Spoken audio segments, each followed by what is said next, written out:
Water meter theft has become a growing and costly problem across South Africa, affecting cities, towns, and communities nationwide. In this video, we use Pretoria and the greater region as a case study to illustrate how and why this crime occurs, not because it is unique to Pretoria, but because it reflects challenges seen in many urban areas across the country.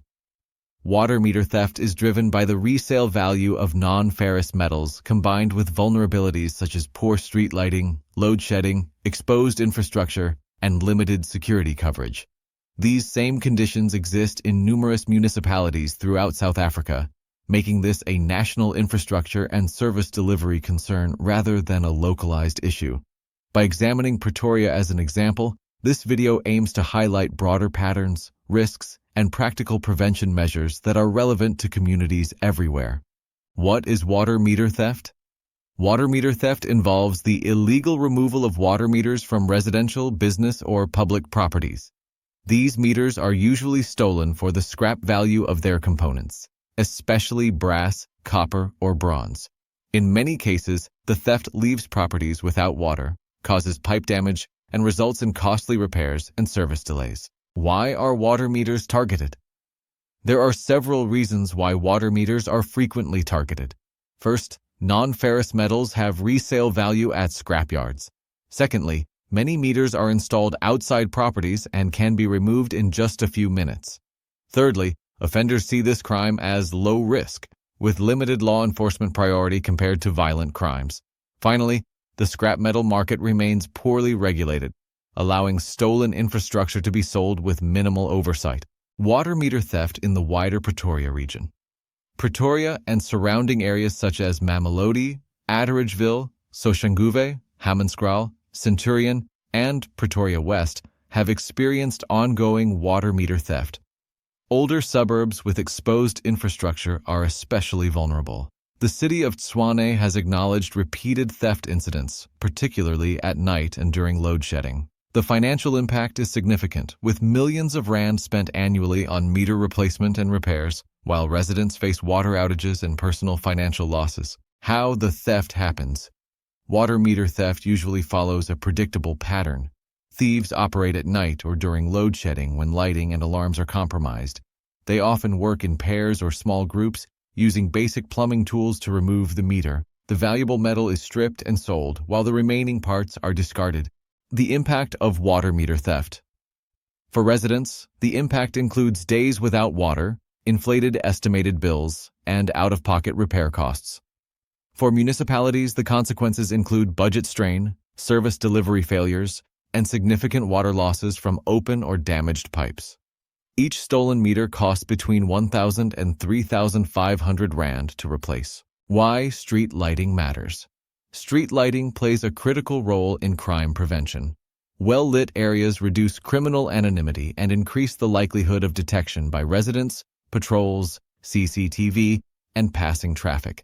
Criminals actively seek dark, secluded areas, especially near meter boxes, street poles, and property boundaries. Simply put, darkness creates opportunity. Lighting and infrastructure crime. Poor lighting directly enables water meter theft by allowing offenders to work unnoticed. Streetlight cable theft worsens the problem by creating dark zones that enable further crimes. House break-ins are also more likely on poorly lit streets, where burglars can move unseen. This creates a cycle. Cable theft causes darkness, and darkness enables more crime. Street lighting in Pretoria. Pretoria faces several lighting challenges. Load shedding causes streetlights to go out unless backup systems are in place. Cable theft has left many lights non-functional, particularly in areas such as Mamelodi, Pretoria West, Atteridgeville, Soshanguve, Lodium, and Hammanskraal. Maintenance backlogs often leave streets dark for extended periods. While areas like Brooklyn, Hatfield, and parts of Centurion are better maintained, no area is immune. Mitigation measures. The city of Tshwane has begun replacing metal meters with plastic or polymer alternatives, installing lockable meter boxes, and encouraging public reporting. Residents can protect themselves by enclosing meters, installing motion-activated lighting, using surveillance cameras, and working with neighborhood watches and private security providers. Key statistics. In Tshwane alone, hundreds of water meters are stolen every month in some suburbs. During periods of frequent load shedding, theft incidents have increased by up to 50%. Across South Africa, municipalities estimate annual losses exceeding 20 million rand due to meter replacement and water loss. What needs to change? Effective crime prevention requires a layered approach. Secure infrastructure, improved lighting, community vigilance, and stricter regulation of scrap metal trading are essential. Street lighting should be viewed not just as a service, but as a critical component of public safety. Water meter theft is not an isolated or minor issue. It is part of a wider pattern of infrastructure crime affecting communities across South Africa. While this video used Pretoria and the Greater Tshwane area as a case study, similar risks, trends, and vulnerabilities exist in many cities, towns, and municipalities nationwide. Crimes such as water meter theft, cable theft, and house break-ins thrive where infrastructure is exposed, lighting is poor, and guardianship is limited. Addressing these risks requires a coordinated approach that combines municipal responsibility, effective lighting and infrastructure maintenance, community vigilance, and appropriate security measures at both public and private levels. The information presented in this video is intended for general awareness and educational purposes only.